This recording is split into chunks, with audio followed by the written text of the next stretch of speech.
మీ యొక్క విలువను మీరే తగ్గించుకుంటున్నారా లేదా? అని తెలుసుకోవాలంటే నేను చెప్పే లక్షణాలు మీలో ఉన్నాయో లేదో ఒకసారి చూసుకోండి.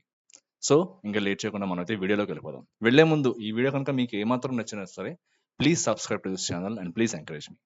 సో, ఫస్ట్ థింగ్ వచ్చేసి లో సెల్ఫ్ ఎస్టీమ్.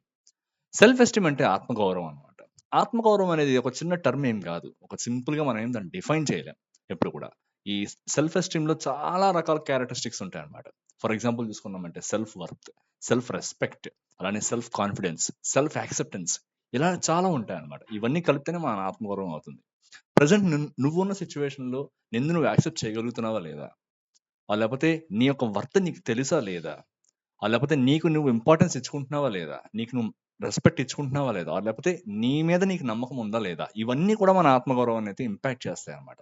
సో, ఎవరిలో అయితే ఈ ఆత్మగౌరవం అనేది తక్కువగా ఉందో, లో సెల్ఫ్ ఎస్టీమ్ ఎవరికైతే ఉందో, వాళ్ళైతే ఖచ్చితంగా ఎప్పుడు కూడా వాళ్ళ విలువలను వాళ్ళే తగ్గించుకుంటారు. వేరొకళ్ళొచ్చి వాళ్ళని పాయింట్ ఔట్ చేయాల్సిన పని లేదు. వాళ్ళకి వాళ్ళే నేను ఈ పని చేయలేను, ఈ పని చేయడానికి నేను తగను అని చెప్పి వాళ్ళకి వాళ్ళే సర్టిఫికేట్ ఇచ్చేసుకుంటారన్నమాట. సో, ఈ లక్షణం మీలో ఉందంటే దయచేసి దీన్నైతే అవాయిడ్ చేయడానికి అయితే ట్రై చేయండి. సెకండ్ వచ్చేసి నెగెటివ్ సెల్ఫ్ టాక్. ఎంతసేపు గూడా అది గనక నేను స్టార్ట్ చేశానంటే ఇంక నేను చేయలేను. అయిపోతుంది. ఆ పని నేను చేయలేను. నా వల్ల కాదు. నేను ఆ పని మొదలుపెట్టానంటే చేయలేను. ఎందుకంటే నాకు అసలు చాలా బలహీనుడిని నేను. నాలో చాలా నెగెటివ్ క్వాలిటీస్ ఉన్నాయి. నేను ఆ పని కంప్లీట్ చేయలేను. నేను ఒక అసమర్థుడిని. అసలు ఎందుకొచ్చింది నాకు? ఈ పని చేయడానికి ఎవరో ఉంటాడు. ఎవడో పుడతాడు. వాడు చేస్తాడని చెప్పి. ఎవడో పుట్టడు. ఎవడో ఉండడు కూడా. ఎవడు ఏ పని చేయాలో ఆ పని ఖచ్చితంగా ఒకవేళ అనుకున్నామంటే ఖచ్చితంగా చేయగలుగుతాం. పెద్ద పెద్దోళ్ళందరూ చెప్పారు కదా! గొప్ప గొప్ప కలలు కనండి. వాటిని సాకారం చేసుకోండి అని చెప్పి. మనం ఎంతసేపు కూడా ఒక పని ఇమాజిన్ చేసుకొని ఆ ఊహల్లోనే ఉండిపోయి యెస్ నేను ఆ సిట్యుయేషన్‌కెళ్ళానంటే అలా ఉంటా, ఇలా ఉంటా, ఆ బంగ్లా కొనేస్తా, ఈ కార్ కొనేస్తా, అంత రిచ్‌గా బతికేస్తా, అలా ఉంటా అని చెప్పి ఊహల్లో బతుకుతామని చెప్తే, ఆ ఊహని నిజ జీవితంలోకి తీసుకురావడానికి ఎటువంటి శ్రమ చెయ్యం. ఒకవేళ చెయ్యాలని చెప్పి స్టార్ట్ చేసిన సరే వెంటనే నెగెటివ్ సెల్ఫ్ టాక్. నీకెందుకు? నువ్వు చేయలేవు. నీ వల్ల కాదు. ఎవరన్నా వచ్చి చిన్నదిస్తే చాలనమాట. చూసావా? నేను కూడా అదే అనుకున్నాను. నేను చేయలేనని చెప్పి. నువ్వు కన్ఫర్మ్ చేసావు. థాంక్స్ రా బాబు అని చెప్పి వెంటనే ఆ పని చేయడం ఆపేస్తామనమాట.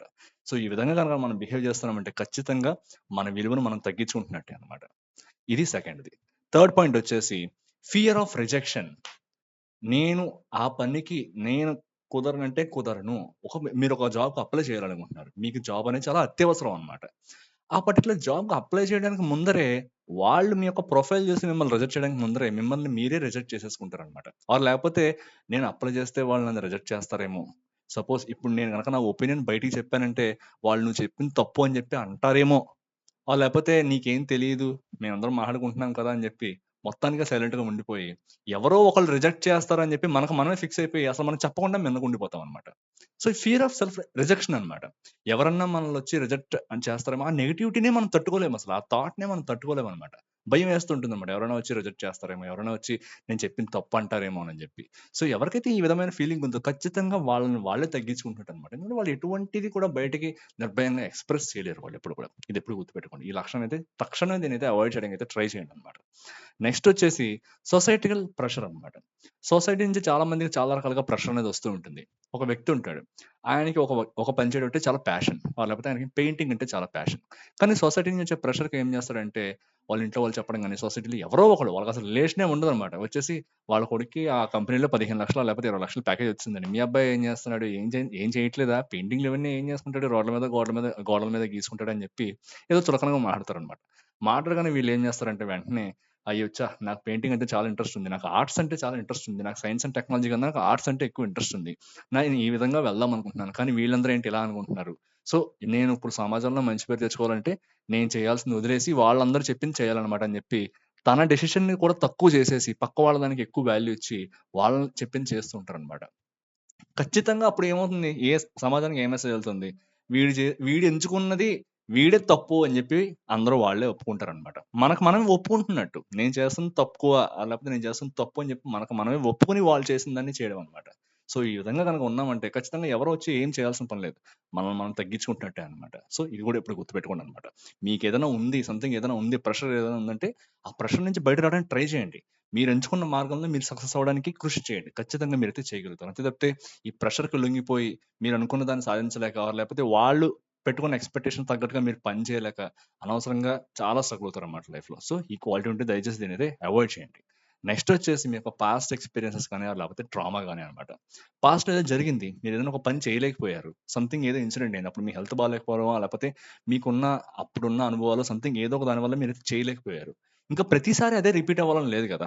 ఇదివరకు మీరొక ప్రెజెంటేషన్ ఇస్తారు. ఒక క్లయింట్ ముందర లేకపోతే మీ యొక్క మేనేజర్ ముందర ఒక ప్రెజెంటేషన్ ఇస్తారు. అప్పుడేదో తప్పులు దొర్లాయి. ఆయన మిమ్మల్ని తిట్టాడు. ప్రతిసారి మీరు ప్రెజెంటేషన్ ఇచ్చిన ప్రతిసారి కూడా మీరు తప్పులు చేయాలని లేదు. ఆయన మిమ్మల్ని తిట్టాలని లేదు గదా! సో, ఈ విధంగా ఏంటంటే నెక్స్ట్ వచ్చే ఆపర్చునిటీస్ కోల్పోవడమే కాకుండా మనల్ని మనం ప్రూవ్ చేసుకునే ఆపర్చునిటీ కూడా మనమైతే మిస్ అయిపోతామనమాట. సో, ఎప్పుడు కూడా ఇటువంటి పాస్ట్ ఎక్స్‌పీరియన్సెస్‌లో మీకు ఎటువంటి నెగెటివ్ ఎక్స్‌పీరియన్సెస్ ఉన్నప్పటికి కూడా దాన్నయితే దయచేసి క్యారీ ఫార్వర్డ్ చేయకండి. వదిలేసండి. అయిపోయింది, అయిపోయింది కదా! ప్రతిసారి అలా అనడం జరగాలని లేదనమాట. అలా కాకుండా నెక్స్ట్ టైమ్ ఆపర్చునిటీ వచ్చినప్పుడు కూడా మేబీ లాస్ట్ టైమ్‌లానే మళ్ళీ జరుగుతుందేమో, నా వల్ల కాదు, నేను చేయలేను అని చెప్పి ఆపర్చునిటీని మిస్ చేసుకున్న వాళ్ళం అవుతాం. మనకు మనమే సెల్ఫ్ రిజెక్షన్ చేసుకున్న వాళ్ళం అవుతాం అనమాట. సో, ఇటువంటి క్వాలిటీ, ఇటువంటి పాస్ట్ ఎక్స్‌పీరియన్సెస్ లేకపోతే ట్రామా గనుక మిమ్మల్ని ఏమైనా వెంటాడుతుందంటే దాని నుంచి యాస్ సూన్ యాస్ పాసిబుల్ బయట రావడానికి అయితే ట్రై చేయండనమాట. ఆ విధంగా మీ యొక్క వాల్యూని మీరే పెంచుకోవడానికి అయితే ట్రై చేయండి. నెక్స్ట్ పాయింట్ వచ్చేసి కంపారిజన్ విత్ అదర్స్ అనమాట. ఇది చాలా చాలా చాలా చాలా బ్యాడ్ హ్యాబిట్ ఇది. పక్క వాళ్ళతో కంపేర్ చేసుకొని వాడంత బాగా నేను చేయలేను. వాడు చాలా బాగా చేస్తాడు. నేనంత బాగా చేయలేనని చెప్పి మనం ఈ విధంగా కంపేర్ చేసుకోవడం ఎప్పుడు కరెక్టే. కంపేర్ చేసుకొని నేను కూడా అంత బాగా చేయాలి. నేను కూడా అలా చేయగలుగుతాను. నేను కూడా కష్టపడి పని చేస్తే ఆ విధంగా అవ్వగలుగుతానని చెప్పి కంపేర్ చేసుకొని మన స్కిల్స్ మనం ఇంప్రూవ్ చేసుకుంటే ఆ కంపారిజన్ ఓకే. అలా కాకుండా నెగెటివ్‌గా కంపారిజన్ చేసుకొని వాడు చాలా బాగున్నాడు. వాడి లైఫే బాగుంది. వాళ్ళలాగా నేను చేయలేను. వాళ్ళలాగా నేను అవ్వలేను. వాళ్ళలాగా నేను కష్టపడలేను. వాళ్ళలాగా నేను డబ్బులు సంపాదించలేను. ఈ విధంగా నెగెటివ్‌గా మాట్లాడుకొని ఒక రకమైన మానసికమైన వ్యధకైతే గురైపోయి, ఆ పని చేయకుండా మొత్తానికి జీవితంలో ఎటు కాకుండా పోతామనమాట. ఈ విధంగా నెగెటివ్‌గా గనక మనమైతే సెల్ఫ్ కంపారిజన్ అనేది స్టార్ట్ చేశామంటే. సో, కంపారిజన్ చేసుకోండి. పాజిటివ్‌గా కంపేర్ చేసుకోండి. చేసుకొని వాళ్ళే చేయాలంటే నేనేం చేయాలి? వాడిప్పుడు ఆ సిట్యుయేషన్‌లో ఉన్నాడు. నేను ఇలా ఉన్నాను. అతని లెవెల్‌కి వెళ్ళాలంటే నేను ఏ విధంగా వర్కౌట్ చేయాలన్న దాని మీద మీరైతే దృష్టి పెట్టారంటే ఖచ్చితంగా ఆ లెవెల్‌కి మీరు కూడా వెళ్ళగలుగుతారు. సో, కంపారిజన్ ఆ విధంగా మంచిదనమాట. అలా కాకుండా నెగెటివ్‌గా గనక చేసుకున్నారంటే ఖచ్చితంగా మీ యొక్క అభ్యున్నతి అక్కడితోటి ఆగిపోయినట్టే అనమాట. సో, ఇదెప్పుడు గుర్తుపెట్టుకోండి. ఇలా గనక మీరు నెగెటివ్‌గా కంపేర్ చేసుకుంటున్నారంటే, మిమ్మల్ని మీరు తగ్గించుకుంటున్నట్టే ఎప్పుడు కూడా గుర్తుపెట్టుకోండి. మీ అంతట మీరే సర్టిఫికేట్ ఇచ్చుకుంటున్నట్టనమాట. నేను తక్కువ, వాడు ఎక్కువ అని జెప్పి. సో, ఇది అవాయిడ్ చేయడానికైతే ట్రై చేయండి. నెక్స్ట్ వచ్చేసి పర్ఫెక్షనిజం అనమాట. కొంతమంది ఎలా అనుకుంటుంటారంటే, ఒక ఇచ్చిన పని పర్ఫెక్ట్‌గా చివరిదాకా కంపల్సరీగా ఎలా ఇచ్చారో అలానే చెయ్యాలి. అలా చెయ్యకపోతే నేనింక ఫెయిల్ అయిపోయినట్టే అని జెప్పి ఫీల్ అవుతుంటారు కొంతమంది. ఇది కూడా చాలా తప్పే.